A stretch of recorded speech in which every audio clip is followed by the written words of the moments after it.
Okay, let's unpack this. For years, the whole conversation around optimizing your cloud use, what we call FinOps, it was laser focused on that classic triangle: cost, speed, and quality. Hmm. But our sources today make it abundantly clear that a new and really non-negotiable factor has entered the chat: cloud sustainability. That's the huge shift. I mean, we're moving beyond just balancing dollars and performance. Now it's about integrating environmental impact into every single technical and financial decision. Right. It's no longer some nice-to-have side project. It's a core requirement for sound financial management in the cloud now. So our mission in this deep dive is really tailored for you, the listener, to understand this integration. We're going to use these sources to figure out exactly how organizations define policy, how they measure their impact, and maybe most crucially, how they navigate those inherent messy trade-offs that pop up. Yeah, the ones that happen when you're trying to save money and see the environment at the same time. Ex- And when we talk about cloud sustainability, what we're really saying is how an organization uses the cloud while factoring in its environmental footprint and, its broader, often mandated sustainability goals. So it demands that everyone, engineers, product teams, finance, they all have to balance these environmental considerations right alongside the financial costs and benefits. It's a foundational change. It really redefines what business value even means. That immediately leads us into why this is now a non-optional mandate. I mean, the cloud, for all its abstraction, it still relies on massive physical infrastructure. That environmental footprint is very real. It's massive. And the pressure is coming from two sides: investors and increasingly regulators. Globally, we're seeing this acceleration of regulations that require regular and very detailed reporting of environmental impacts. And that includes direct and indirect carbon emissions from your IT. The whole lot. So if you're a large organization, you need visibility into your cloud usage, not just for the bill at the end of the month, but now for carbon allocation, for forecasting, and for reporting to, governmental bodies. So the scale of this impact requires a much more comprehensive view. Precisely. It's not just the energy used to power the server while your app is running. When we talk about the scope of impact, we have to look much, much deeper. We talk a lot about the energy for power and cooling and optimizing workload efficiency. That seems like the easy part, at least conceptually. But the sources highlight a term that is changing the entire conversation: embodied carbon. That term is vital. Yeah. Embodied carbon captures the full life cycle of the cloud services you're consuming. The full life cycle. Think about it. Materials have to be sourced. They're manufactured into chips and servers. Data centers have to be physically built. And then eventually, all that old equipment has to be disposed of. Wow. That entire process generated emissions long before you even spun up your first virtual machine. So an architect, sitting down to plan a new deployment, they need to consider not just the operational cost of running the service, but the upfront, sort of embedded environmental cost of the hardware itself. Exactly. It forces you to look at vendor choices, at hardware refresh cycles, and whether, say, procuring an older generation of a VM, even if it's cheaper, is actually the worst long-term decision because its total lifecycle impact is higher. So a cheap option might carry this massive hidden environmental debt. That's the perfect way to put it. Okay, so how does FinOps, which has always been about cost accountability, how does it become the engine that drives this carbon reduction? Well, it's the obvious choice, really. FinOps already sits at that intersection of tech consumption, cost data, and organizational reporting. It's the data bridge. It is. The FinOps teams have to integrate directly with the broader sustainability programs in the organization.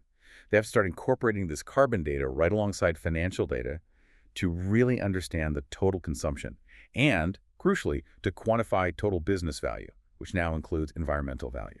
So this means they aren't just reporting on the impact, they're actively generating recommendations. Yes, that's the goal: to identify tangible opportunities to reduce the carbon footprint and generate specific recommendations.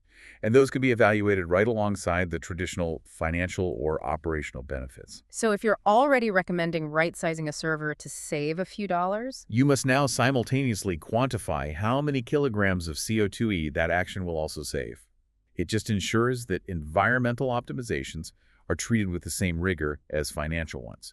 And what's interesting, because the cloud is so dynamic, it's often easier to find these carbon reduction opportunities there than in, say, fixed legacy infrastructure. which makes FinOps a major lever for corporate carbon goals. A huge lever. So if that's the mandate, then the next logical question is, what specific data points are we actually bringing into this new calculus?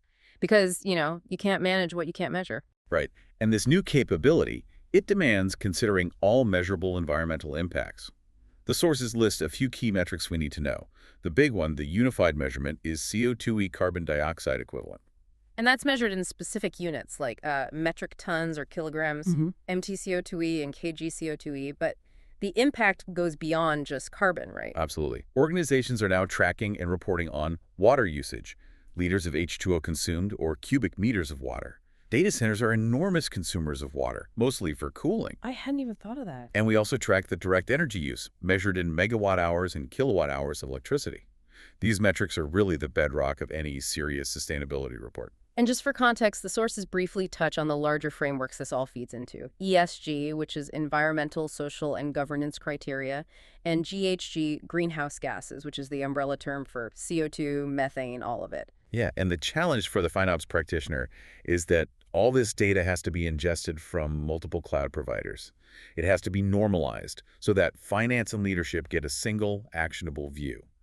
And this data needs to align with those Scope 1, 2, and 3 reporting standards. Let's quickly clarify that scope issue because it seems like a huge factor in the quality of the data we get. Scope 1, 2, and 3 emissions. That's a really important distinction. Scope 1 is your direct emissions, like owning your own gas-powered generator. Scope 2 is indirect, from the electricity you buy. But Scope 3 is everything else in the value chain. And that's where the cloud footprint is. That is where most of your cloud carbon footprint lands.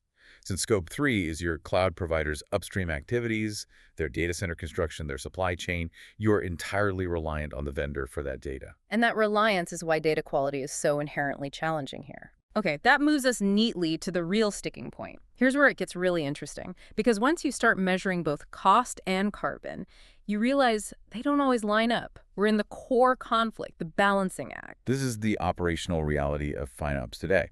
As we said, the win-win scenario is workload optimization. You turn off unused resources, you right-size a machine, you save money and carbon at the same time. That's the low-hanging fruit. It is. But where is the active conflict? Where does the financial incentive actively fight the environmental one? Well, the biggest source of friction is often in rate optimization. Think about reserve instances or savings plans. A company might commit to using a specific type of resource for a year, maybe 3 years, at a big discount. That deep financial commitment creates a powerful disincentive to change. You mean if the engineering team finds out that the reserved resource is actually wasteful or super carbon intensive, the finance team might just say, too bad, we paid for it, keep using it. Exactly that. The reserve discount acts as a kind of financial anchor. It prevents the team from optimizing or retiring that workload, even if it's the most sustainable choice. You have this conflict where minimizing the unit cost per hour, the financial goal, outweighs the cost of carbon, because the carbon price isn't immediately hitting the team's budget. That makes perfect sense. What about architectural design conflicts? Oh, they're everywhere, and they usually involve necessary engineering goals bumping up against sustainability. Take high availability. To get redundancy, you replicate data and services across multiple zones or even regions. Right. That replication increases data transfer, storage, compute, driving up both cost and carbon footprint. But it satisfies the quality goal of being always on. So meeting that quality mandate inherently means compromising on the sustainability one. Often, yes. Another key example is low latency. You might need to deploy a service in a location that gives fast response times for your customers, but that region happens to rely on a dirtier, less renewable energy grid than a slightly more distant one. So you're forced into a trade-off between user experience and sustainability. A direct trade-off. And geography itself is the final conflict. Absolutely. We see these scenarios where certain cloud services in one location might be cheaper, but way more carbon intensive because of the local power source. Or, conversely, the most sustainable region, one running on 100% renewables, might come with a slight cost premium. And finance then has to justify whether that premium is acceptable. They have to clarify, balance, and justify it. Yes. This completely updates that classic iron triangle. We can't just talk about cost, speed, and quality anymore. We have to include the cost of sustainability in every single one of those trade-off discussions. And that means collaboration is crucial. It forces leadership to define which of those 4 priorities, cost, speed, quality, or sustainability, takes precedence when there's a direct conflict. Without that clear guidance, teams will just default to the easiest or cheapest path. Which usually means sacrificing the environmental mandate. Almost always. So, to handle these complex, conflicting priorities, Organizations need clear coordination and a path to evolving their capabilities. Let's look at the functional activities first. Who actually does what to make this work? It truly requires coordination across every silo. The challenge is distributing that accountability without overwhelming teams that, aren't sustainability experts. Let's start with the FinOps practitioner, the person closest to the data. Their role is central. They have to work with the sustainability office, and critically, they need to push the cloud providers to improve the granularity, the quality, the auditability of the scope 1, 2, and 3 emission data they're getting. They're the normalization engine. That's it. Taking all these disparate reports and making them comparable. They have to ensure sustainability recommendations are developed alongside and are prioritized equally with the traditional workload and rate recommendations. And what about the builders, the engineering teams? Well, engineers have to be acutely aware of the sustainability implications of their resource decisions. They need to be deploying elastic solutions infrastructure that scales down to zero when it's not being used. Right. This forces them to think beyond just cost and performance and to really architect for minimal waste. They have to choose services in regions with lower carbon intensity at design time. That shifts a lot of responsibility back to the coders and architects. They're the ones with the power to make the most immediate changes. And where does finance fit in? Finance has the job of clarification and justification. They set the policy. They have to decide, are we willing to pay a 2% premium for the lower carbon region, or does the cheaper option always win? They make sure the financial disclosures align with the new regulatory standards. They're the gatekeepers. And leadership, of course, they have to set the North Star for all of this. Leadership's role is setting strategy and priority, period. They have to establish and review the KPIs and the OKRs, the performance indicators, for cloud sustainability. This is how you reinforce the culture and how you manage the trade-offs. If leadership doesn't set clear carbon budgets for teams, the whole mandate will fail. So if an organization is just starting out, they need a clear progression. How did the sources describe that path to maturity? They define it in 3 stages: crawl, walk, and run. The crawl stage is, well, it's basic and reactive. Optimization is just centered on elasticity, literally just turning off dev environments at night. The easy stuff. The easy stuff. Carbon data is there, maybe, but it's siloed and poorly integrated with cost data, and trade-off decisions are broad and usually only evaluated after the workload is already deployed. And the ultimate goal, the run stage, that sounds much more sophisticated. It is. In the run stage, the entire organization is deeply aware of IT's environmental impact. Sustainability is considered in every migration, optimization, and architectural activity.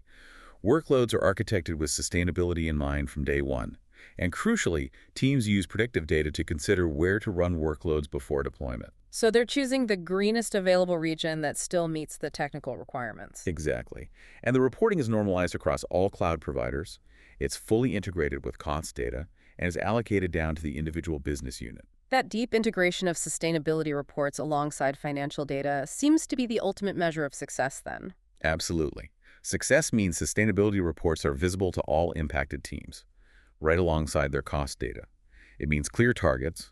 Those carbon budgets are communicated to every engineering team, and there are clear guidelines for what to do when cost and environmental goals conflict. So it shifts the whole discussion from how much did we spend to how much value did we create and at what environmental cost? so what does this all mean for you, the learner, looking to integrate this capability? We've established this new mandate is driven by regulation, financial necessity, and this realization that the dynamic nature of the cloud makes it the ideal starting point for corporate IT carbon reduction. And that integration ensures sustainability data gets included in key financial metrics, especially unit economics, the cost and environmental impact of delivering 1 unit of business value.